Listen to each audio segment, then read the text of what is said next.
Et donc, en fonction de la qualité du lait maternel que vous avez reçu à la naissance, c'est là où vous saurez quel avenir vous aurez.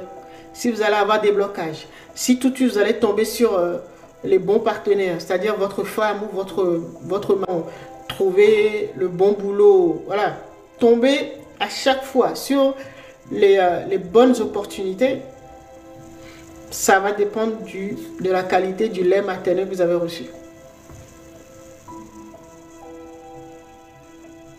D'accord? Comment était le couple de votre père et de votre mère? Eux-mêmes, ils avaient leurs problèmes. Hein. Mais si votre mère était souvent stressée parce qu'elle ne se sentait pas aimée ou voilà, qu'elle avait des problèmes, elle vous en transmis un...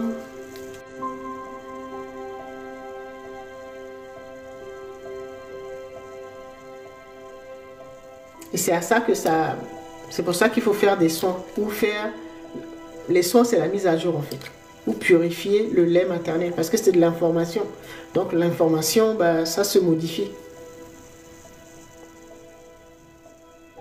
À l'intérieur de vous, c'est-à-dire les informations que vous a transmises à travers le lait maternel.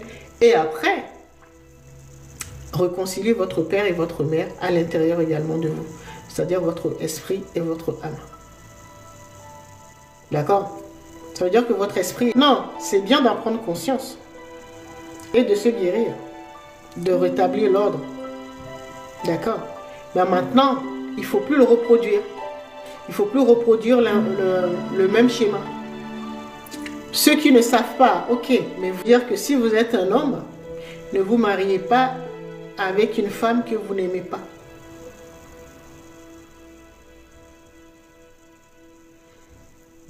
Pourquoi? Parce que vos enfants seront empoisonnés. Si votre femme, on peut arrêter tous les déséquilibres qu'il y a dans le monde.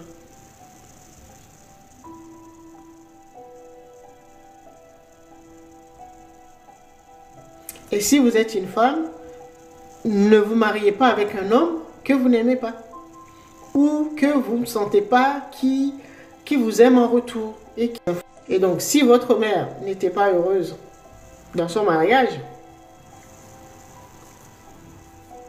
vous savez maintenant d'où vous tenez ce déséquilibre, ce mal-être qui est en vous.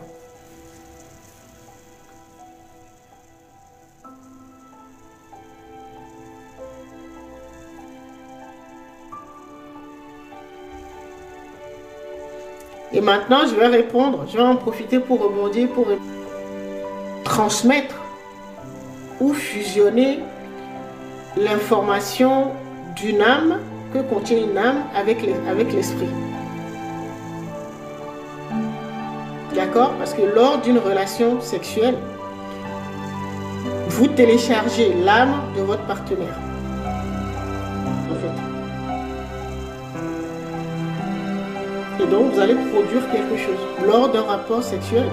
Si ce n'est pas une grossesse, donc un enfant, vous produisez, vous dégagez, parce que c'est une fusion, le mariage entre deux énergies, ou deux informations, ou deux âmes. Une troisième information.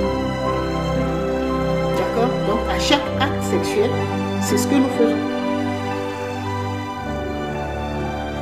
Nous devenons une usine qui produit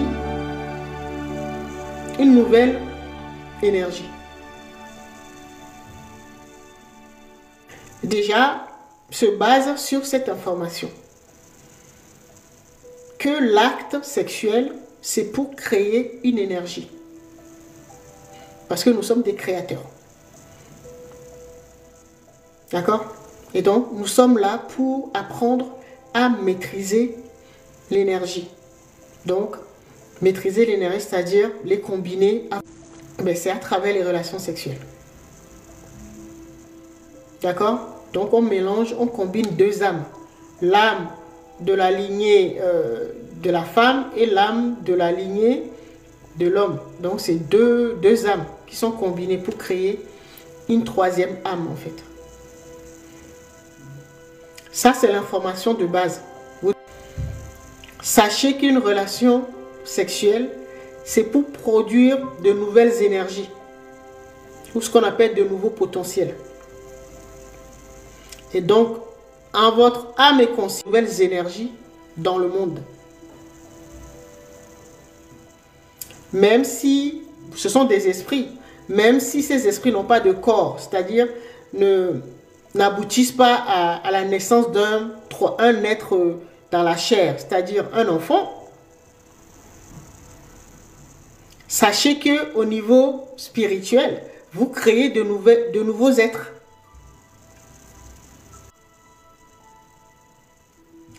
Vous imaginez, par exemple, une femme dans les régions où il y a la guerre, où ils pratiquent le viol comme arme. Une femme qui a été violée, par exemple, même si elle n'est pas tombée enceinte, ce que ce viol a engendré, vous faire prendre corps. Il va tourner, il va tourner, il va tourner. Dès que il y a une grossesse dans les alentours, cet esprit-là va chercher à rentrer dans l'enfant en gestation, s'il n'est pas protégé. Et c'est comme vous qui écoutez le message là, prenez-en la responsabilité. Si vous n'êtes pas sûr d'aimer votre partenaire ou de son amour, arrêtez ça. Les relations sexuelles, c'est pour créer de nouveaux êtres.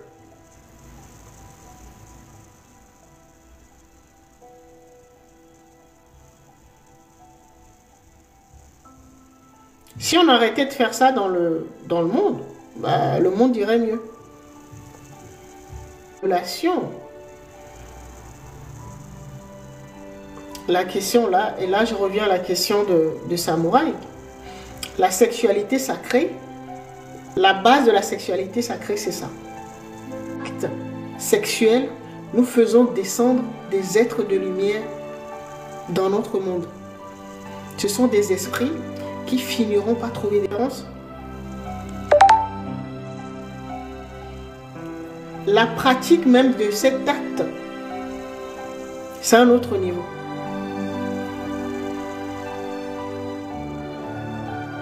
Parce que vous faites descendre des divinités dans la matière. Juste le temps de l'acte.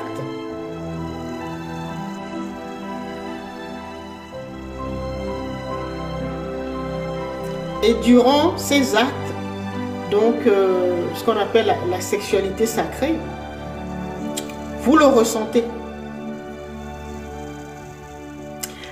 Vous ressentez en fait la venue de la divinité matière.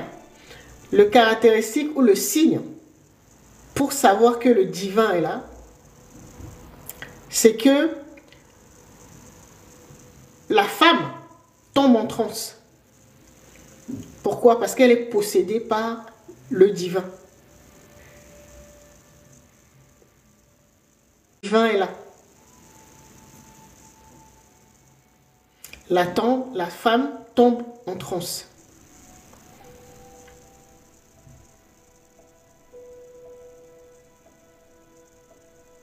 Et donc, dans la sexualité sacrée, ce que les partenaires recherchent, c'est d'abord de faire tomber grâce à l'acte et après la femme va tomber en transe. Non, non, non. D'abord, la femme tombe en transe. Ensuite, puisque la femme représente le temple, ensuite l'esprit, l'homme, peut entrer en contact avec la divinité. C'est ça la relation, la sexualité sacrée. C'est tout un art. Il faut... Là maintenant, le boss est là. Avec le divin. C'est comme si la femme servait de canal. Dès que la divinité est là, et donc que la femme tombe en transe, là, l'homme peut communier. Donc il peut entrer dans le temple et communier.